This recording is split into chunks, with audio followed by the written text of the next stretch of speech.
Então é isso, mais uma vez estamos aqui, sejam bem-vindos ao Becos e Saída Podcast, que está entregando o que a gente prometeu, né? Muito entretenimento, cultura, informação e o que você procurar de melhor nas redes sociais, você vai encontrar aqui no Becos e Saídas. Bom, eu, Giovanni Janeiro, Marcelo Barbosa, mais uma vez com vocês, eu sempre com a minha colinha aqui, porque não tem jeito, passei dos 40 e não temos para onde correr.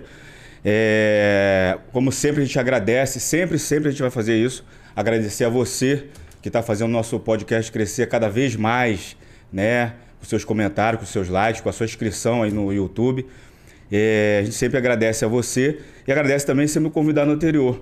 No episódio anterior nós tivemos aqui a presença do Marcos Moreira, que é atual coordenador de serviços do Detran, mas ele foi também coordenador de fiscalização, organizador das operações da Lei Seca, comandava toda essa operação da Lei Seca no estado e esteve aqui com a gente, bateu um papo super importante, muito bacana, dando dicas aqui para você que curte o nosso podcast. Hoje nós temos aqui a grata presença do Gutenberg de Oliveira, ele que é presidente do Sindicato dos Policiais Penais do estado do Rio de Janeiro. Daqui a pouquinho ele vai contar um pouquinho para a gente como é que é essa carreira, como é que é ser policial penal no sistema penitenciário do estado do Rio de Janeiro. Marcelo, meu parceiro de sempre, de vida, suas considerações iniciais aí, meu irmão. Então, antes de mais nada, deixar aquele abraço bem forte para a rapaziada aí que nos agraciou com mais de 1000 visualizações, o último vídeo aí. Arrebentou, com suas curtidas, comentários, e que está acompanhando a gente passo a passo aí, está se inscrevendo e deixando suas curtidas e seu like. E hoje tivemos a honra de ter ao nosso lado aqui, sentado aqui sobre a mesa aqui, o presidente do Sindisistema, Gutenberg. Queria lá falar um pouco de quem ele é, como surgiu e o papel dele na frente do Sindicato dos Policiais Penais. Gutenberg, bom dia. Bom dia a todos, bom dia ao pessoal aí, os seguidores do canal Becos e Saídas. Eu quero aqui agradecer em nome de toda a nossa diretoria e da categoria também, termos a oportunidade de falarmos um pouco dessa profissão de policial penal, que outrora, lá na década de 60, 70, guarda de presídio, depois se transformou em agente penitenciário. Em 2003, passou para inspetor de segurança e administração penitenciária. E depois de uma luta de mais de 30 anos, finalmente chegamos ao status... Foi quando? 2000 e... Essa luta, na verdade, ela começou em 1989, a Constituição de 1988. E em 89, a Constituição de 88 deu um prazo, de um ano para os estados federados se alinharem à Constituição de 88. Então, em 89, aqui no Rio de Janeiro, nós tivemos uma semente da Polícia Penitenciária, que mais à frente foi dado por inconstitucional por não ter a sua reprodução na Constituição Federal. Mas aí, a partir daí, foi uma semente que foi lançada no solo e que foi prosperando até nós chegarmos em 2019 com a emenda constitucional 104, que finalmente criou a Polícia Penal. Dezembro de 2019. Isso aí. Hoje em dia, todo aquele que a população chamava de agente penitenciário, hoje é chamado de policial penal. Porque, na verdade, a nossa atividade, ela em que pese ter ser uma atividade policial sui generis, porque ela tem conciliado com ela a questão da ressocialização ou dessa pseudo-ressocialização no sistema penitenciário brasileiro, que nós temos que sempre levantar essa discussão, se realmente... Eu penso que o primeiro papel da pena é retributiva. Retribuir o mal causado na quebra das convenções sociais quando um indivíduo ele pratica um crime. E depois que ele retribui, aí lá na frente, num momento bem específico, nós podemos falar da ressocialização, até porque a ressocialização, como arbítrio do ser humano, ele também passa por uma questão muito íntima, muito pessoal. Claro. E muitas vezes você vai ver pessoas que tiveram oportunidade na vida que também optam por delinquir. E aí, então, essa é uma discussão mais filosófica, do que política. Gutenberg, fazer uma pergunta. A gente está chegando aqui no ponto aqui, mas quem é o Gutenberg? Como ingressou no sistema? O Gutenberg, por que ingressou no sistema?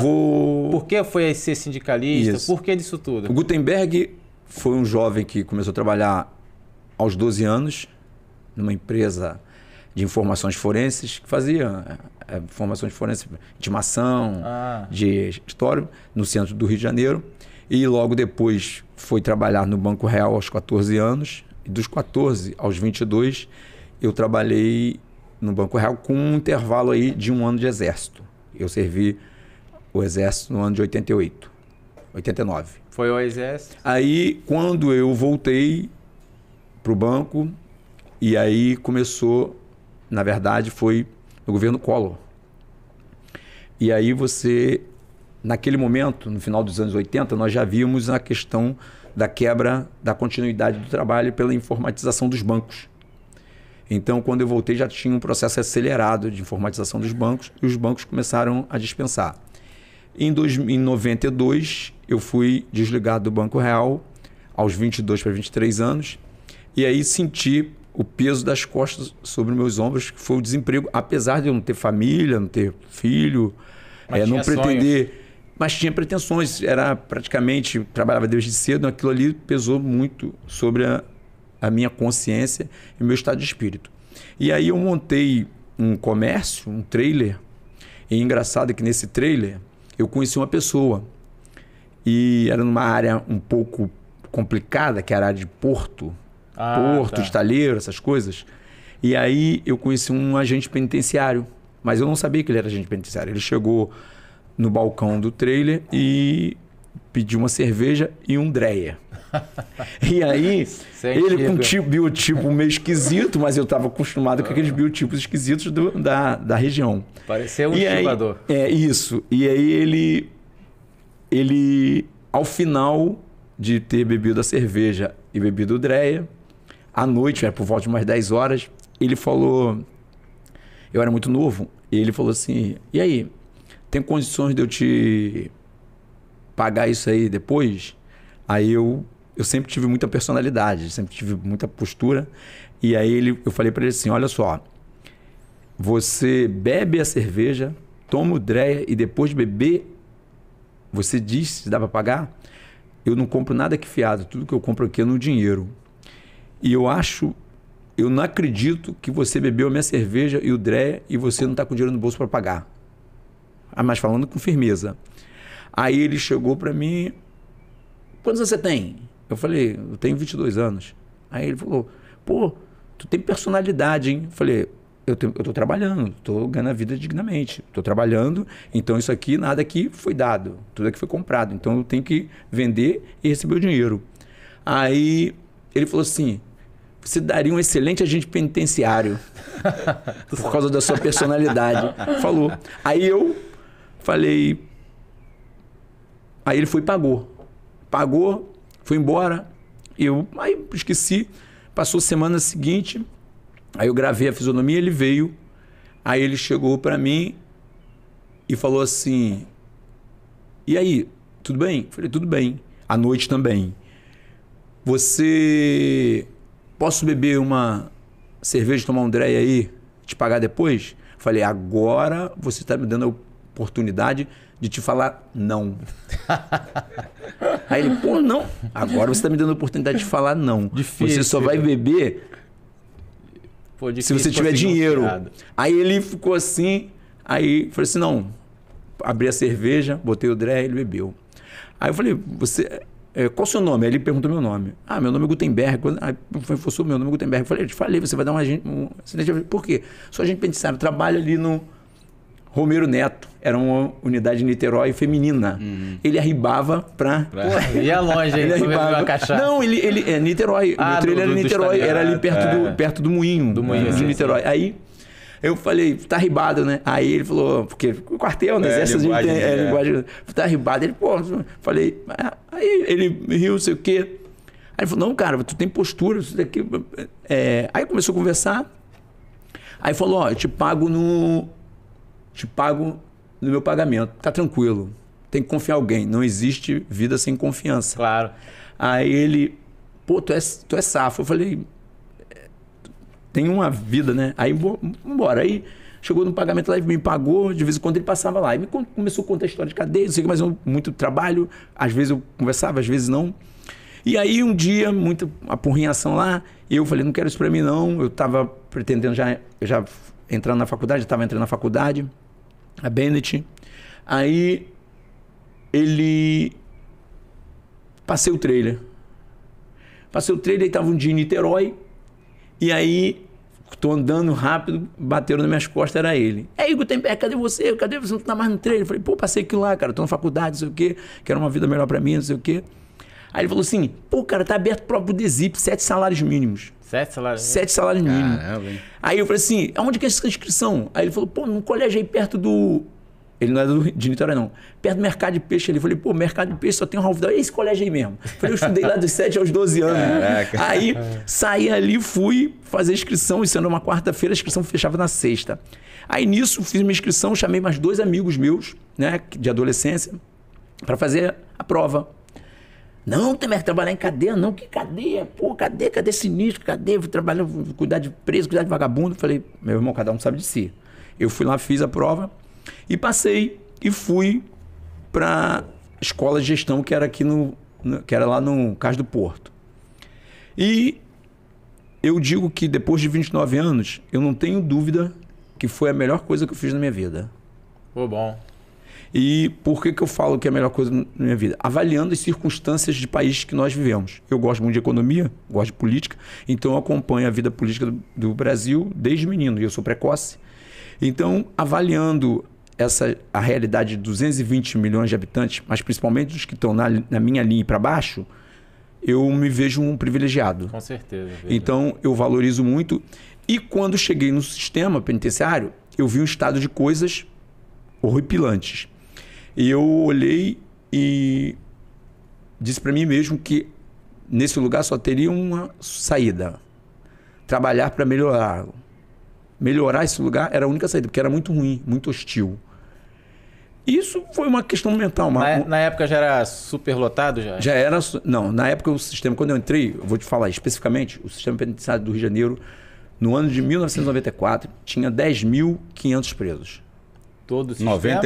94. Todo o sistema, porque nós não tínhamos, porque tinha as concentradoras das delegacias. Então nós não tínhamos a custódia. Não fazia essa provisório. Nós tínhamos. E, as Polícia, né? E vamos também. Quando eu entrei em 1994, não existia Bangu 2. Só existia Bangu 1 com as unidades ali em Bangu mais antigas. O Unisodré, o EB, o Esmeraldino, o VP, o Plácido, entendeu? Os hospitais. E aí, minha turma que entrou em 94, ela saiu, foi mitigada, foi dividida para que inaugurasse Bangu 2. Então, hoje nós temos em Bangu, só em Bangu, 26 unidades. 26 nós temos 50 unidades hoje no sistema penitenciário do Rio de Janeiro, 26 em Bangu, 12 na interior e 12 nas isoladas. População carcerária de Bangu, tu sabe? A população carcerária de Bangu hoje está em torno de 28 mil. Caramba. E o sistema total? Sistema hoje, enclausurado mesmo, 43. Mas nós temos as medidas, né? Diferente da prisão, que nós temos a tornozeleira, essas coisas todas. Ah, tá. O aberto, prisão albergue domiciliar, 52, 53 mil. É muita gente. É muita gente. E aí, essa experiência... Mas eu não entrei pensando em fazer sindicalismo, nada. Eu entrei por conta de uma postura muito pessoal, né? Uma questão de personalidade, eu entrei contestando algumas coisas, sim. E aí, nessa contestação, foi surgindo essa verve, né? Nunca tinha participado de instrumento político sindical no banco, que eu tenho até uma passagem muito sui generis com o sindicato bancário, que eu tive um problema com o sindicato bancário, numa greve específica. Eu participava das greves lá, só que eu só participava de greve que eu avaliava que era greve que era o pleito salarial. Quando eu via que a greve era política, eu não participava. E lá tinha um personagem que eu não vou falar o nome, que seria bastante conhecido, que era da diretoria, e que quando era período eleitoral eles vinham com essas campanhas com política. E aí num desses eventos, eu trabalhava às 7 horas da manhã, pegava às 7 horas da manhã. Quando eu cheguei, sempre tive personalidade, quando eu cheguei na porta do banco, o vigilante me viu, tinha um piquete, mas abre para mim, eu entrei. Eu não hesitei, então passei. Mais 8 horas e um companheiro meu que não participava de nada. E a gente era contemporâneo, tínhamos 17 anos, e eu falava que ele tinha que participar, que ele só ficava na aba. Mas ele, nesse dia, ele era um pouco mais maturo do que eu, sem dúvida. Mas ele hesitou na porta do banco. Quando ele hesitou, o vigia hesitou em abrir, não, professor, que ele não fosse entrar. Quando ele tentou entrar, uma mulher rasgou ele. E aí o que o gerente do banco fez? Aí saiu, para você ver como que a questão... O gerente do banco, ao saber que ele tinha sido rasgado a camisa, pediu para que uma pessoa do banco fosse na Borelli comprar uma camisa para ele. Eu achei aquilo ali uma afronta com o trabalhador. E aí eu esperei ele sair 2 horas da tarde, eu saí uma, ele saiu às 2, às 14 horas. Quando ele saiu, nós fomos lá no banco. Exigi que o sindicato bancário, que foi quem causou o dano, a diretoria, que ela era a diretora, pagasse o dano ao banco. Fui lá, deixei a nota que do banco, deixei a camisa dele e voltei no dia seguinte para pegar o dinheiro e pegar... Fui lá na gerência do banco com ele e devolvi o dinheiro ao banco. Falei para o gerente geral, esse prejuízo não é do doutor Aloysio, que o doutor Aloysio Faria, que era o dono do Banco Real, depois vendeu, né? Eu sempre falava, doutor Aloysio, eu sempre me dirigia ao dono. Isso aqui não é o prejuízo do doutor Aloysio. Do doutor Aloysio eu quero salário e quero condições de trabalho. Então, estou devolvendo o banqueiro que é dele, porque o trabalhador não pode permitir isso, porque isso quebra a corrente, porque trabalhador rasga trabalhador, na próxima greve, quando for justa, você não tem ninguém do seu lado para aderir. Mas isso foi esquecido na minha imagem de 17 anos, depois eu vim para cá e peguei aqui uma situação muito hostil, mas foi natural, sempre discutindo a questão do direito. Eu já entrei com uma noção de direito, né? De direito básico. Mas alguém te enxergou e falou assim, pô, esse cara tem que vir pra cá. Aí um colega, vou te contar, que eu tinha ido para Niterói, fui para Niterói em 96. Aí um colega, que é irmão do Chacrinha, o Chacrinha passava por mim, nessas correrias dele, louca, mas nunca tinha me notado. O irmão dele trabalhou comigo 1 ano e foi para Bangu 2, inaugurar Bangu 2. O irmão dele fala para ele, dá uma mensagem, segundo ele, né? Relato dele lá, ele fala, ó, tu tem que conhecer um cara na SEAP. Se você quer fazer política, tu tem que conhecer ele. Se você conhecer ele, eu tenho certeza que ele vai te ajudar muito. Porque naquele tempo, num ano que eu já trabalhei com ele, ele já era... Mas eu nunca falei política sindical, nunca falei sindicato. Mas eu era participativo ali, muito comunicativo. E aí o Paulo ficou me caçando uns 2 meses na unidade. Ligava para mim, ligava na turma. Ligava, eu estava no posto. Ligava, o Paulo ligou, eu não retornava. Aquele negócio. Aí teve um dia que finalmente ele falou comigo e aí eu avaliei as circunstâncias e comecei a militância com o Chacrinha, sendo vice-presidente dele lá na gestão de 2004 a 2007. Ah, legal, interessante. Mas foi aí que começou, lá em 1990. O Temer, tu é do concurso final de 90. Final de 90. O servidor naquela época tinha uma postura. E o servidor mais novo hoje em dia, tudo muda na sociedade, né? As coisas vão evoluindo. Qual é a principal diferença do servidor de antigo para o servidor mais moderno, digamos assim? Eu digo que tudo não tem jeito. Nós vamos viver os conflitos geracionais, as diferenças geracionais e as diferenças até institucional. Porque quando nós éramos DESIP, quando nós entrávamos para o DESIP, 90%, 95% entravam para uma turma de plantão. E essa turma de plantão, ela cobria, ela era uma turma... Quando nós entramos na Milton Dias Moreira, em 1994, nós éramos 22. Né? Com mais 22, nós éramos 18 com mais 4, 5 do concurso anterior, basicamente. Então, quando nós entrávamos, nós fazíamos um plantão, nós estávamos na guarita, outro plantão nós estávamos na inspetoria, outro plantão nós estávamos na portaria lá da Milton Dias Moreira, dando entrada na visita, outro plantão nós estávamos na carteira, um plantão nós estávamos revistando bolsa. Então, nós fazíamos só a diferença dessa atividade feita na sua diferenciação de setores, era o SOI. Ah, tá, que tinha pauta externa, que era tinha pauta externa. Os presos. Então, nós nos revezávamos em várias atividades que são atribuições genéricas do policial penal, que eram do agente penitenciário.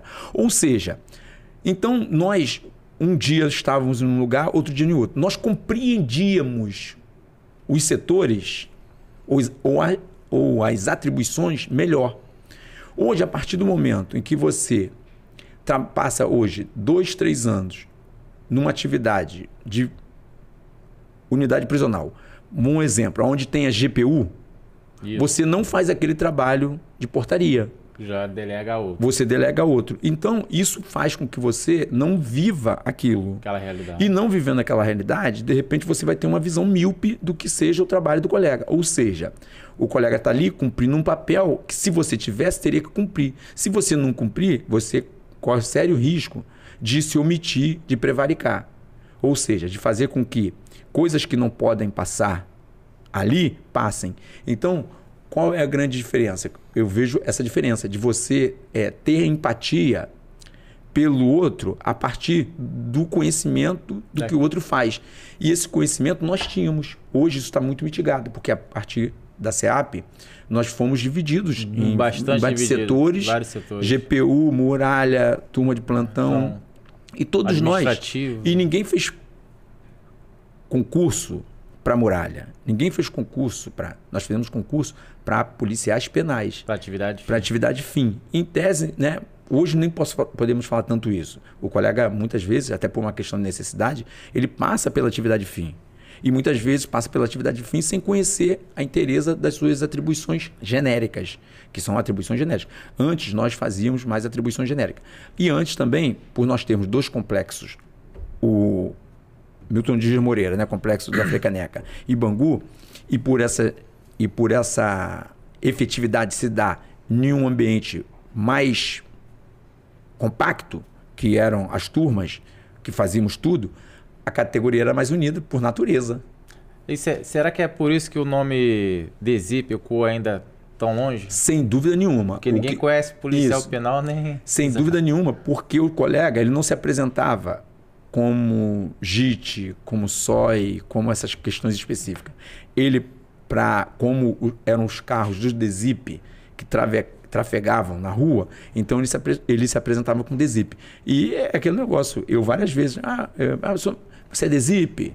Era o gênero, você é DESIP? Você é DESIP. E isso dava mais liga, mas a liga estava ligada à questão dessa união interna, até por conta das características do trabalho daquele momento. Hoje é verdade. Hoje então, já isso mudou bastante. De certa forma, isso aí acabou prejudicando o desenvolvimento da própria categoria. Mais ou menos isso? Mas eu não vou dizer assim, prejudicando, não. Eu acho que a gente também tem... Senão a gente fica com muito saudosismo. E saudosismo é bom até certa medida. Porque senão a gente também não cria mecanismo para a gente superar a passagem do tempo, né? Porque se a gente ficar muito saudosista, a gente não cria mecanismo para a passagem do tempo. Eu sou do tempo, uma brincadeira aqui, eu sou do tempo do Flamengo, do Júnior, do Zico, do Adílio, do Andrade, e aí? Acabamos de perder um título domingo. Então, eu não sou saudosista. Eu tive o prazer de ver esse time jogar. Eu tive o prazer de conhecer o DESIP. Eu digo assim, de repente eu me expressei mal, mas eu estou dizendo assim, tecnicamente, essa divisão, vamos dizer assim, ela acabou, de certa forma, impedindo o desenvolvimento da própria categoria. Porque acontece? As pessoas falam assim, que antes... Primeiro, há uma falácia aí, eu provo, hein? A categoria nunca ganhou 10 salários mínimos, hein? Eu provo. Quem quiser, vem a mim que eu provo. Eu tenho uns contra-cheques de 94, meu e de vários colegas, até agora. O que nós tivemos? Uma valorização, às vezes, à frente da Polícia Civil. Por questões bem específicas. Porque esses penduricários que existem nos contra-cheques das forças policiais são penduricários que são dados em momentos específicos de pressão para valorizar, então cresce. Até porque a Constituição, desde 89... Desde 88, diz que nós, servidores policiais, devemos receber na forma de subsídio. Então, há uma questão aí, até porque isso favorece os governantes. Então, o que acontece? A categoria, ela é uma coisa hoje muito maior e muito mais diversificada. Essa diversificação não tinha como não crescer e o crescimento não trazer todo crescimento algo bom e ruim. E você vai ter que fazer o balanço entre esses dois mundos. Mas eu não tenho dúvida de que nós crescemos, evoluímos e, como toda evolução, tem o ônus e o bônus. Seus efeitos colaterais, né? A gente vê aqui mesmo, onde nós estamos aqui, ao lado de condomínios luxuosos, não muito longe. Verdade. São os efeitos do crescimento, o contraponto. E aí o que eu estou falando para você, para a gente não ficar amarrado nesse saudosismo, para a gente buscar mecanismos que nós possamos sair e evoluir, apesar de. Por quê? Porque o sindicato que eu presido, né, momentaneamente, ele já tem 67 anos. Ele é de 24 de fevereiro de 1957. Ele fez agora, 24 de fevereiro de 2023, 67 anos. Tem uma história. Então, tem uma história. Nós precisamos fazer o quê? Fazer com que essa história continue e busque avanços que nós já alcançamos. Porque, geralmente, as pessoas, às vezes, não tendem a valorizar o que tem. Eu sou, por isso que eu falei para você, sou muito grato. Eu acho que depois de 29 anos, eu não tenho dúvida de que a melhor coisa que eu fiz, comparando até aqueles 2 colegas, amigos que eu falei, que eu convidei. Eu convidei aqueles 2 amigos há 29 anos atrás a fazer o concurso comigo. Eles hoje estão arrependidos. E hoje eles se aposentam. Eu só vou dar um exemplo. Não vou falar o que eles fazem, mas se aposentam. Um se aposenta com... Ele é mais velho que eu, já está perto de aposentar. Vai se aposentar com R$ 2.500, R$ 2.700, a média. E o outro vai se aposentar com R$ 4.800. Que tem uma função aí no município de Niterói. R$ 4.800 hoje que se aposenta. Então você vê a diferença. E aí, a questão é visão. Eu queria uma estabilidade. Não importava onde. Por quê? Porque eu aprendi desde cedo que não é o lugar que faz a nobreza. A nobreza você leva para dentro do lugar. Você insere seus valores. Você insere seus valores lá. Ou você não é corroído pelos que lá existem. E eu tenho hoje essa tranquilidade de falar que o sistema foi um ótimo lugar para eu só firmar os meus valores e atrair alguns pro meu lado. Gutenberg, tu tá falando dessa parte aí do tá se enaltecendo que dá para cima. Dignidade, na verdade tu tá falando da dignidade, é isso que tu tá falando. A gente está sem concurso já há algum tempo, mas pouco se sabe da nossa categoria. É o meio obscuro. Um pergunta, você trabalha ali, policial penal, quanto tu ganha, o que tu faz, não sei o quê. Ninguém sabe exatamente. Qual são os requisitos hoje para o cidadão, caso haja um concurso, para ele se inscrever, e como é que é a realidade financeira do policial penal hoje em dia? Hoje, segundo aquilo que foi legislado, o concurso do policial penal hoje é nível 3º grau. Então já fechou uma janela de oportunidade para muitos. Então agora, próximo concurso do policial penal... eu entendo que deva ser nível superior, ou seja, nível superior. E aí, hoje o salário, né, o vencimento com mais a GVP... Gratificação de GVP. Hoje dá um vencimento na base de R$ 7.200. Podendo chegar a 9 mil, é o que eu ganho, né? 9.058. Sem contar o triênio, que eu tenho 55% de triênio. Então, eu quero ganhar mais. Você precisa. Todos nós queremos ganhar mais. E aí eu faço até uma brincadeira, né, com os colegas quando eu vou às unidades prisionais, é que tem gente que cria a seguinte hipótese de que eu me convenço um pouco. Não, eu não me convenço com pouco. Eu luto pro mais para pegar o possível. Claro. Mas eu nunca vou perder a oportunidade, por lutar por mais, de não pegar nada. Por quê? Porque dependendo da minha maturidade na mesa de negociação, eu posso sair sem nada. Foi o que aconteceu nas costas. Foi o que aconteceu na GVP. Então hoje, o salário inicial, o vencimento inicial de 6.500 e pouco, com mais a GVP 18% desses 6.000, dá um vencimento de 7.000. Com mais o triênio que efetivamente insalubridade. Transporte. Mas a gente tem que deixar uma questão bem marcada aqui. Pessoal, a nossa lei complementar 206, que regulamentou a Polícia Penal no Estado do Rio de Janeiro, ela tem um artigo 14, que lá tem um montão de penduricário. Sob o prisma da Constituição Federal, aquele artigo é inconstitucional. Porque a Constituição diz, no artigo 144, parágrafo 9º, que nós devemos receber na forma do artigo 39, parágrafo 4º. Que o artigo 39, parágrafo 4º diz do subsídio. Então, quando nós formos discutir a questão do subsídio, tem uma coisa contra e outra coisa a favor. Vamos dar um exemplo? Vocês viram o grande debate sobre o adicional noturno. Sim. O Tribunal de Justiça votou no dia 24 de... julgou no dia 24 de julho, agora desse ano, que os policiais civis e os policiais penais não têm direito ao adicional noturno porque devem receber na forma do subsídio. Porque, inclusive, levando em consideração a ADI 5404, que foi julgada no caso dos PRFs, dos policiais rodoviários federais, lá no Supremo. O que diz? Inerente à função. Que a natureza e a complexidade da atividade policial tem que estar envolvida ali no valor do subsídio. O subsídio, então envolve tudo, até o adicional noturno. Só não envolve verbas indenizatórias, que os PRF deu um exemplo, né? Os PRF recebem auxílio alimentação, que indeniza a alimentação, sim, aquela gratificação de fronteira, que só recebe quem trabalha em fronteira. Que são gratificações. São gratificações, que são indenizatórias.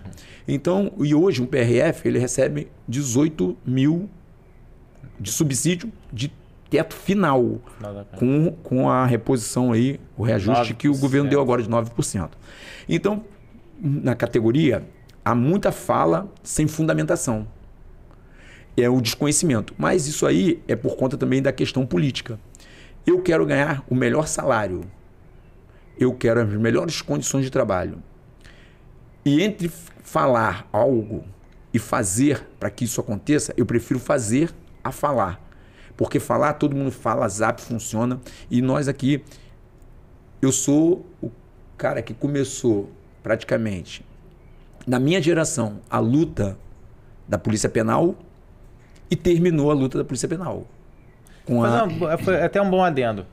Maior bandeira do sindicato? Não, aí tem uma... Eu vou dar só um comparativo. As pessoas falam assim, ele não acreditava na Polícia Penal, que ele não. Quando perguntavam para mim, eu sempre sou pé atrás, por quê? Porque aquilo não depende só de mim. Eu estou fazendo a minha parte. Aí eu até brinquei esse dia com um colega. Cara, então você é daqueles que acreditam mais naquele que fala do que naquele que faz. Não, então eu vou fazer o seguinte, eu vou deixar de ser, eu brinquei com ele, eu vou deixar de ser presidente de sindicato e vou montar uma igreja para você dizimar na minha igreja ao invés de você contribuir para o sindicato. Porque olha só, eu fui a Brasília quantas vezes? Nós enviamos quantos diretores? Porque eu não quis o palco só para mim, então nós revezávamos. Eu nunca quis o palco só para mim, acho que todo mundo tem que marcar seu nome na história para se sentir valorizado, porque o homem também é suas obras, são suas obras, né? E nós deixamos. Então as pessoas, isso é tudo uma falácia, tudo uma retórica de vínculo político para menosprezar a forma da minha atuação. A minha atuação, ela é muito mais calcada no fazer do que no falar. Então quando você vai perguntar para mim assim, Gutenberg, o PCCS, você não me perguntou, eu já vou falar para vocês. Gutenberg, você acredita no PCCS? Você acredita no PCCS, mas você acredita nesse PCCS que advoga, que numa visão messiânica, né? De Antônio Conselheiro lá, visão messiânica, de que você vai ter salário de delegado? Não, salário de delegado tem que fazer próprio delegado. Claro, fato. Então, estou falando aqui, são 2 policiais penais com muita honestidade intelectual. Estou no sindicato porque sempre lutei por condições de trabalho melhores e salários melhores. Mas não estou no sindicato para criar fantasias, ilusões... Vender. Porque a categoria, uma parcela da categoria tende a acreditar, mas é por conta de uma natureza bem particular dos policiais penais que vocês conhecem. Nossa categoria, ela fica num redemoinho de ansiedade, de frustrações, de lugares muito inóspito para a alma. Então está naquela situação que quando alguém fica cantando uma música suave aos ouvidos, a pessoa tende a acreditar. Eu prefiro não fazer isso com meus pares. Por quê? Porque eu tenho amizades, eu tenho respeito e eu tenho, sobretudo, empatia com o outro, apesar do outro às vezes não gostar de mim. porque eu não gostaria que fizesse isso comigo. Então eu tento trabalhar com a categoria com o meu grau de maturidade. E aqueles mais maduros me entendem bem. Não é à toa que nós ganhamos 3 eleições consecutivas. Então estou falando aqui com muita oportunidade, quero agradecer essa oportunidade que vocês estão me dando, de abrir o coração para 2 policiais penais. Porque à medida que se fossem duas pessoas que não conhecem aquele universo, talvez ficasse difícil de penetrar na minha imagem, na minha subjetividade, não. Mas eu estou falando para uma subjetividade que é igual à minha, que vive, conhece a realidade, que conhece de a lá. realidade. Então eu fiquei 20 anos lá, na turma. E porque eu quis. Gutenberg, tive a oportunidade de sair, mas eu nunca quis sair. Por quê? Para falar com excelência de uma coisa, porque tudo vem de lá. É lá que nós começamos, não é isso? É lá que nós damos os primeiros passos. É lá que nós entendemos um pouco o cenário do que seja o sistema penitenciário. Depois ele vai abrindo, vai tendo um grau de amplitude maior, as pessoas vão se colocando em outro lugar, mas você fica na muralha, você tem a dimensão da cadeia, você já sente, você sabe que o colega está lá naquela guarita mais próxima ou está no pátio de visita, você sabe que ele está sentindo. E por esse sentimento, eu acho que não dá para brincar com isso, não dá para fazer um sindicalismo messiânico. Eu sou de agradecer a Deus, sim, mas sempre que pelo pós-conquista. Quando nós conquistamos alguma coisa, eu sou o primeiro a agradecer. Eu acho que a gratidão, o reconhecimento a pessoas, a uma divindade, acho que só traz coisa boas. Mas não sou aquele de vender ilusão e de um sindicalismo messiânico para engabelar pessoas. Infelizmente, é a postura da maioria dos colegas servidores, né? Gosta de cair do canto da sereia. Que cria outros paralelos ao sindicato, né? Não vou falar aqui, mas que vai por esse caminho aí, de se aproveitar, né? de uma carência, né? Que eu vejo o polícia penal hoje em dia assim, com uma certa carência de alguém, de um afago, né? De certa forma. Não, assim, hoje em dia a pessoa quer uma solução rápida para tudo que aquilo que ele necessita. Para uma coisa, para nossas necessidades dentro do trabalho, porque a gente sabe, a gente está lá dentro, a gente viu o que é necessário para nosso dia a dia do trabalho. E aí quando chega alguém que conta uma história, que canta uma música legal, aí as pessoas tendem a seguir aquele cara ali porque diz que vai fazer e na realidade nunca faz. O papel, na nossa opinião, na minha opinião, do sindicato, obviamente, tá sempre junto, né, dos seus pares, independente até de ser, lógico que em situações específicas, independente de você ser sindicalizado ou não, né? Tem situações que necessita que a pessoa seja sindicalizada, outras não. Mas acho que o papel do sindicato é justamente esse, é estar do lado. E o Gutenberg falou ali de forma sucinta um pouco da carreira lá do vencimento de terceira para o cara de primeira lá, que é R$9.000. Também tem outras oportunidades também. O cara pode ser diretor, o cara pode ser coordenador. Há um leque de opções também. Há um leque de opções. Você faz o seu caminho. Eu optei fazer o caminho pelo lado de representação da categoria. De classe. E não tenho nenhum arrependimento disso. Mas é claro que o mundo não é feito de um pensamento ou de uma forma de vê-lo. Nós precisamos de pessoas que estejam capacitadas e aptas para assumir a secretaria como ela deva ser assumida. Então nós precisamos de profissionais qualificados que se qualificam cada dia mais. Eu sempre tem gente boa também. Tem muitas pessoas qualificadas. O sistema tem tanta gente qualificada que tem gente que se omite e se esconde por conta de algumas questões do sistema, mas nós temos que trabalhar para que ele cresça e ao crescer pessoas queiram aparecer dentro desse cenário para fazer essa construção. Isso é um momento, é construir. O mundo... É o progresso. É o progresso, anda para frente. O que nós fazemos no sindicato é só apontar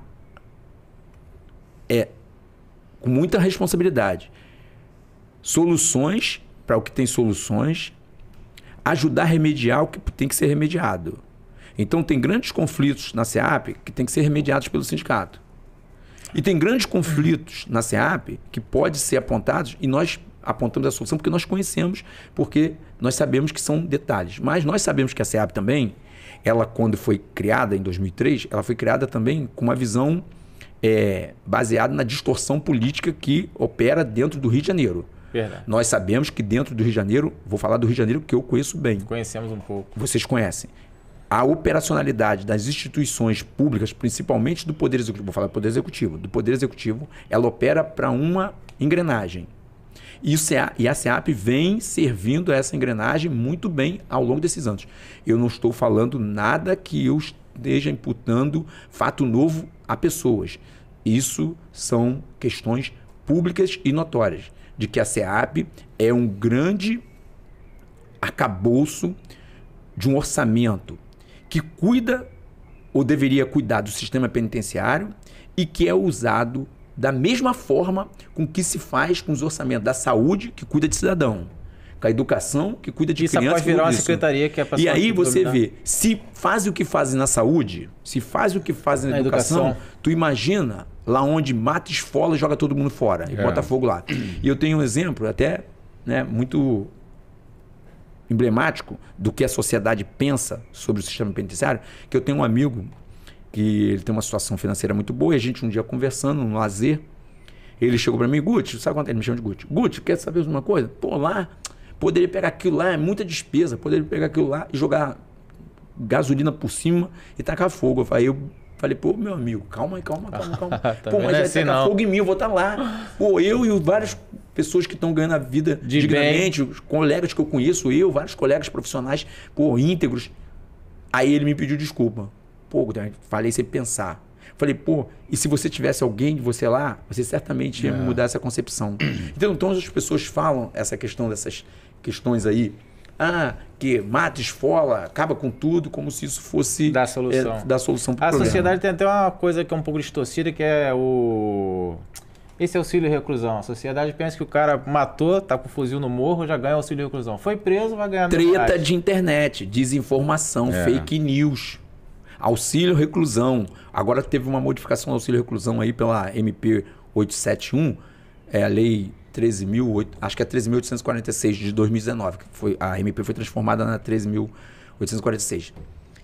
O auxílio reclusão é devido ao preso flagrante, temporária, preventiva, e o preso condenado em regime hoje só fechado, porque antes era no semiaberto. Hoje só fechado. E quem é esse preso? Esse preso é aquele cidadão que tinha um vínculo à época de seguro social à época em que estava na vida liberta com o INSS. Antes não tinha carência, hoje tem carência. De 24 meses. 24 meses. Hoje precisa de 24 meses de carência. Então, aí essa treta... Eu acho que 2 salários. 2 salários e essa treta aí. E vamos lá. O auxílio reclusão não se paga ao preso. O auxílio reclusão é um benefício, como 2 benefícios são pagos ao dependente. 2 benefícios. O resto dos benefícios são pagos ao segurado. E 2 benefícios são pagos aos dependentes. Lá é que eu gosto de direito previdenciário. Um é auxílio reclusão e o outro é pensão por morte. O resto dos benefícios são benefícios do segurado. Esses são os benefícios do dependente. Então, o auxílio reclusão é pago aos dependentes. Aí, essa treta de desinformação de internet aí... que todo mundo ganha mil. Todo mundo ganha mil. Então, a gente tem que saber as garantias do direito. O direito, ele consigna o que você tem e o que você não tem. Então, é seu, não é seu, não é seu. E nós damos essa chancela. A partir do momento, você sabe disso que a gente fala, né? Tem que cumprir os requisitos. Só cumprir os requisitos. Gutenberg, o papo vai se estendendo aqui de uma maneira que você nem imagina, irmão. Só que a gente tem pouco tempo. Pouco tempo. É muito rápido, felizmente. Deixa eu achar aqui. E a gente tem que fazer aqui os famosos jabá. Então, gente, é isso. A gente vai fazer... É a hora do jabá. Hora de você beber uma água, pensar aí o que vai dizer, mandar um abraço pro... né? Bom, começando sempre com o nosso grande parceiro, que é o Descartáveis de Palmares, né? Que até agora não me deu resposta nenhuma para saber se vai melhorar essa promoção aí. Vai lá que tá estendida a promoção. Descartáveis de Palmares, tá bom? Lá você encontra tudo, né, Marcelo? O que se encontra lá? Quase tudo. Tudo descartável, né? Festa, bolo. Para eventos e tal. Para eventos, bola de festa. Eu queria aproveitar a oportunidade... essa oportunidade que a gente está tendo, para parabenizar a Rádio Tupi pelos 88 anos. Uma rádio que, né, eu tô com 47, né, cara? Porra, que a gente ouve a Tupi desde quando nasceu praticamente, né? Então tá fazendo 88 anos esse mês. Eu queria parabenizar a Tupi, toda a sua equipe. E em especial ao Roberto Canásio, que é um excelente comunicador, um dos maiores do país, na minha opinião. Um abraço para você, Canásio. Sou seu fã. Ouço vocês por intermédio da minha mãe. Enfim, um abraço para você de coração. Bom, temos aqui quase o último jabá, que é o seguinte. Queria mandar um recado para você, Marcelo. Giovanni. Para você que está aí no Aqua Show. Aqua Show, você que é do Campinho, de Santa Margarida, toda essa região aí. Palmares, Paciência. Você que está assistindo esse jogão aí maravilhoso. E eu quero fazer 2 pedidos, que você continue fazendo, privilegiando esse espaço maravilhoso. Continue nos seguindo, curtindo, clicando, compartilhando. Exatamente, curtindo esse lugar maravilhoso que o João, com toda a sua equipe, ajudou a construir. E também, né, dar essa moral pra gente aqui, curtindo, se inscrevendo no canal. Becos e Saídas. Becos e Saídas, dando aquele like lá que é super importante pra gente. Então, pra você que tá assistindo o jogo, Aqua Show, não perca um espaço maravilhoso. João, um abraço para você e para toda a sua equipe. Bom, e já que a gente está falando de sistema penitenciário, estamos acabando já. Queria mandar um abraço aí pro pessoal da 15 anos de 948. Rapaziada que fez 15 anos de sistema aí. Lá no Grajaú, lá. Né? Eu não pude, infelizmente, mas eles formaram um grupo da União, né? O pessoal que entrou em 2008, está fazendo 15 anos esse mês. Fizeram uma confraternização lá e criaram um grupo. Abraço a todos vocês aí. Falou, gente. Firme, sempre. Um abraço. Giovanni, deixa eu dar um abraço para um colega aqui especial, a menina das canecas aqui. Ó. Isso. Roberta, brigadão, ficou perfeito o trabalho. Ó. Deixa eu divulgar o Instagram dela aqui, @sisterpersonalizados1. Você que gosta de um serviço personalizado, esse aqui ficou excelente, acompanha lá. @sisterpersonalizados1. Um abraço, Roberto. Thiago, você também. @Thiago Bailatu. É um tatuador amigo nosso lá. Show. Não deixa de seguir ele também no Instagram, não. Um abração. Show de bola. É isso aí. Gutenberg, quer falar alguma coisa aí? Vamos lá. Eu quero pegar um direcionado aqui para essa câmera ali. Isso. Com vocês aí, eu quero parabenizar o pessoal da matrícula 948, com seus 15 anos aí de sistema penitenciário. Que vocês sejam felizes, que Deus abençoe essa caminhada árdua. E quero também aqui deixar meus parabéns para os 34 anos de criação do SOI, nosso Serviço de Operação Especiais, que está fazendo 34 anos. Um abraço a todos os soianos aí e também um abraço para minha diretoria, essa diretoria briosa. Judson, né? Que tem Marquinhos, Raimundo, Dom Pei, Elisete, Henrique, Elias, Tadeu, Leandro, todos os diretores que estão aqui nesse trabalho conosco em 8 anos, entregando muito para a categoria e certamente entregaremos mais. E o vermelho? Obrigado a todos. É o Leandro, Leandro Vermelhinho. Todos, mal. Marquinhos, Judson, todos. Sem esse grupo aí, seria impossível nós mudarmos a cara do sindicato e mudamos. E sou muito grato a Deus, muito grato à categoria por nos ter dado essa oportunidade. E sozinho ninguém chega a lugar nenhum, né, cara? Vou fazer uma pergunta aqui que eu acho que toda a categoria queria saber. Nesses últimos tempos, de 2003 para cá, a gente assistiu algumas pessoas à frente da pasta. Ora um oficial PM, ora um delegado, mas a categoria sempre buscava um servidor à frente da pasta. E nos últimos dois anos isso aconteceu, isso virou verdade. Qual a simbologia e a importância disso para a categoria? Vamos lá. A simbologia é super importante. Eu acho que o símbolo, né, ele carrega muitos significados. Significados, primeiro, de que nós temos pessoas capazes de gerir a nossa instituição. Nós não somos um bando de incompetentes, de desqualificados, que não somos mesmo há muito tempo, mas mostra a capacidade da categoria de autogestão, né? Autogestão pessoal, porque a gestão operacional depende muito do poder político. Sim, fato. E o poder político no Rio de Janeiro, ele deixa muito a desejar, porque ele não dá substância para que os profissionais, os gestores, façam o que tem que fazer. Muito menos sequência. As pessoas sabem da minha crítica à administração, mas a minha crítica é à administração, não é a pessoas. Eu entendo aquilo que eu falei, que das dificuldades da gestora, mas eu não desmereço a qualificação dela. Não, eu sei das dificuldades por conta da operacionalidade do sistema envolvido com ordens palacianas. É o que eu falo na minha matéria. Eu escrevo sobre isso. Eu critico sobre isso. Mas eu não faço críticas a pessoas porque eu não tenho relações pessoais com a secretária, apesar de nós sermos contemporâneos. Mas eu também não tenho alinhamento só porque nós somos contemporâneos. Porque eu não vou abrir mão de representar. Eu não vou deixar de criticá-la em detrimento do que eu represento. Jamais. Mas eu sei que nós temos bons profissionais. Foi um ganho muito grande. Nós sabemos que a mudança não depende só dela, depende sobretudo de quem está acima. E sabemos, é um exemplo, né? É um cargo político. É um cargo político. Ela vem acompanhada de um subsecretário de administração que é um extraneus, né? Um estrangeiro, que vai gerir o orçamento. Então, preciso falar mais alguma coisa? É só isso. É só isso. E aí, talvez nós estejamos caminhando para essa liberdade, para nos libertarmos dessas amarras que vinculam a aceitação do cargo à aceitação de pessoas para gerir o orçamento de milhões da SEAP. A minha crítica é essa. Mas, no mais, eu vou ser sempre ponderado. Não estou... aonde estamos, o sindicato está, é justamente do lado de cá, para fazer o contraponto com essas gestões nocivas que, desde 2003, vem consumindo boa parte dos recursos da SEAP e, com isso, consome a qualidade do trabalho do servidor, consome a saúde, diminui a capacidade no tempo desse servidor servir o próprio Estado, ou seja, causa mais dano financeiro para o próprio Estado. Então, nós combatemos essa forma de atuar do poder político.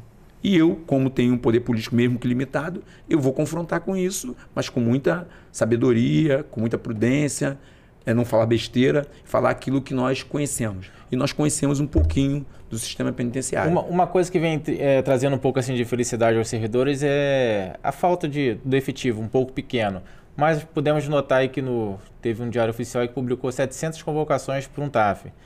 Que vai dar um oxigênio, claro. O que o novo servidor tem que estar preparado para o novo sistema que tem? O servidor tem que estar preparado para um sistema que é autofágico. O sistema te consome por dentro. Isso aí. Te consome por dentro. Você tem que estar preparado psicologicamente. O que eu vir fazer aqui tem que ser maior do que a força que vai contra mim ao eu desempenhar a minha atividade. Eu vim aqui, há 29 anos atrás, para ter dignidade, para ter estabilidade, para vencer todas as fórmulas de opressão que um trabalho como o nosso pode causar. Então, em cima dessa mentalidade, ou desse processo de fé de que eu venceria, eu não adoeci, eu me mantive íntegro até para a luta. A luta, acho que me salvou também, buscar o caminho da luta. Então, eu falo para os colegas o seguinte: venham para cá com vontade, como um leão defendendo uma leoa melhor, defendendo a sua cria. Não se deixem abater pelo que de ruim você vê aqui, senão você será consumido e, de repente, aquilo que é um canal de bênção, canal de prosperidade, pode se tornar um canal de frustração, de declínio, de sofrimento para você e para sua família. Então, o sistema é ótimo, mas o sistema tem um ambiente nocivo para a psique do servidor, das condições que nós trabalhamos. Mas eu sobrevivi, você está sobrevivendo, então é sinal que você que está vindo aí pode sobreviver também. Isso. Então, não criem para si um argumento de que você foi consumido pelo sistema, porque você já está entrando nele com os conhecimentos necessários para aceitá-lo do jeito que é e suportá-lo. Eu tenho uma frase que eu sempre penso isso. Não faça da sua profissão um problema para a sua vida. Né? Eu procuro fazer isso. Então, eu vou, trabalho, tenho que trabalhar e tal, e acabou. E vivo a vida. Isso você aí. Não pode se prender aquilo ali, aquele mundo, afetado pelo porque senão ali, tu vai mesmo. Vai ser vítima. Isso aí. Vai embora, vai ser consumido mesmo. Então, essa aqui é a oportunidade que vocês estão dando aqui, é muito importante para nós falarmos, né, o que é o sindicato, e eu vou dar só um exemplo. O sindicato não se compara, o sindicato dos policiais penais não se compara com todo respeito às outras instituições sindicais a nada. Nós temos problemas específicos decorrentes da forma nociva com que é operacionalizado o sistema. Então isso faz com que nós, que não somos onipresentes, oniscientes, onipotentes, ou seja, eu não tenho como estar em todo lugar ao mesmo tempo, saber de tudo, nós precisamos de uma base que nos dê informações mínimas e estejam coadunados com aquilo que o sindicato deva fazer. O que eu falo? Nós temos um varejo muito grande de atendimento a colegas com problemas. E você sabe disso, que muitas vezes você não tem como modificar uma realidade prática com uma ação específica, mas às vezes não ouvir, você já descarrega o emocional do colega. Então o sindicato ele tem sido muito essa sala de ouvir, de terapia. E eu tenho, graças a Deus, conseguido ao longo desses anos, né, principalmente por entender um pouco desse ambiente, do que faz com que nós soframos, né? Essa mecânica. E eu sempre falo, eu tenho uma coisa que eu peguei logo no sistema prisional desde o início.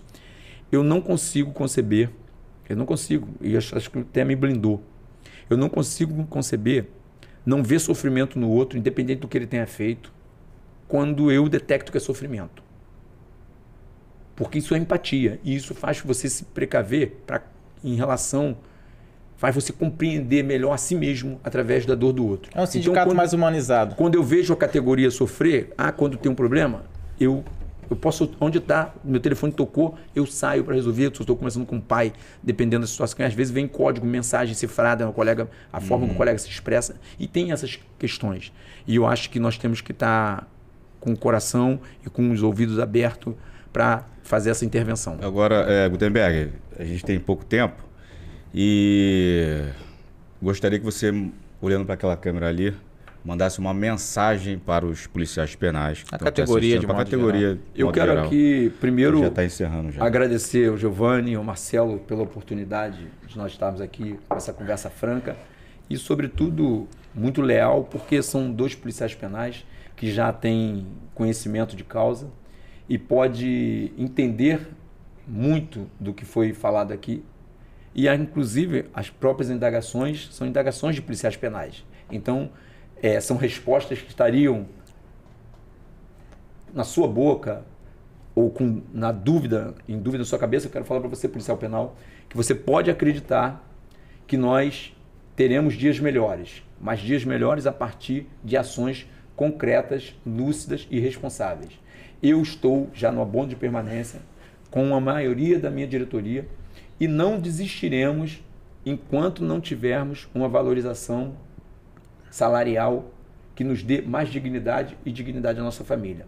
Mas, sobretudo, com franqueza, com lealdade e honestidade intelectual, de não induzi-lo ao erro, de não fazê-lo acreditar em um sindicalismo messiânico, em um sindicalismo que prega muito mais o falar do acreditar numa fé que não leva a lugar nenhum, do que num trabalho que certamente desencadeará na nossa valorização profissional. Eu acredito e quero que você acredite, mas sobretudo que você acredite que você deve também participar dessa conquista. Você deve bater no peito e falar: eu participei, eu tenho isso porque pela dignidade dos meus préstimos, a minha própria necessidade como profissional de segurança pública. Show. Então, um forte abraço aí, fiquem em paz, fiquem com Deus e quero agradecer de coração vocês.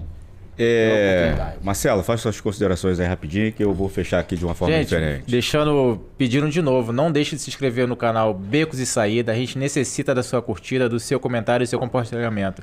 Becos e Saída, veja lá no YouTube lá e contamos com você. Um abração, hein? Abraço a todos, muito obrigado mais uma vez, tá bom, gente? No próximo, no 7º episódio, a gente está construindo um programa legal para vocês aí.